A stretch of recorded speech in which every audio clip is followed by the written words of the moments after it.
Indian social club Oman Kerala വിഭാഗം ശ്രീനാരായണ ഗുരു അനുസ്മരണ പ്രഭാഷണം സംഘടിപ്പിച്ചു. പ്രഭാഷകൻ സുനിൽ പി ഇളയിടവും എഴുത്തുകാരൻ ഷൌക്കത്തുമാണ് ഇത്തവണ ഗുരു അനുസ്മരണ പ്രഭാഷണം നടത്തിയത്. കേരളത്തിലെ പ്രമുഖ നവോത്ഥാന നായകരുടെയും നവോത്ഥാന മുന്നേറ്റങ്ങളുടെയും ചിത്രങ്ങളും വിവരണങ്ങളും കൊണ്ട് അലങ്കരിച്ച ദാർ സൈറ്റിലെ ഇന്ത്യൻ സോഷ്യൽ ക്ലബ് ഹാളിൽ വെച്ചാണ് പരിപാടികൾ നടന്നത്. വലിയ ജനപങ്കാളിത്തത്തോടെ നടന്ന പരിപാടിയിൽ കേരളത്തിന്റെ സാംസ്കാരിക വൈജ്ഞാനിക മേഖലയിൽ അടയാളമായി നിറഞ്ഞു നിൽക്കുന്ന സുനിൽ പി ഇളയിടവും ഷൌക്കത്തുമാണ് ഗുരു അനുസ്മരണ പ്രഭാഷണം നടത്തിയത്. പൊതുസമ്മേളനത്തിൽ കേരള വിഭാഗം കൺവീനർ സന്തോഷ് കുമാർ അധ്യക്ഷത വഹിച്ചു.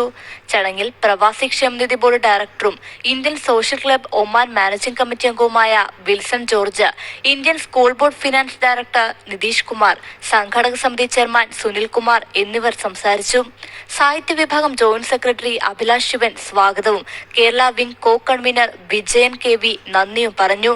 ഗുരുവിന്റെ ആത്മീയതയുടെ രാഷ്ട്രീയം എന്ന വിഷയത്തിൽ രാവിലെ സംഘടിപ്പിച്ച സംവാദ പരിപാടിയിൽ സുനിൽ കുമാർ മോഡറേറ്ററായി. Kairali news, Oman.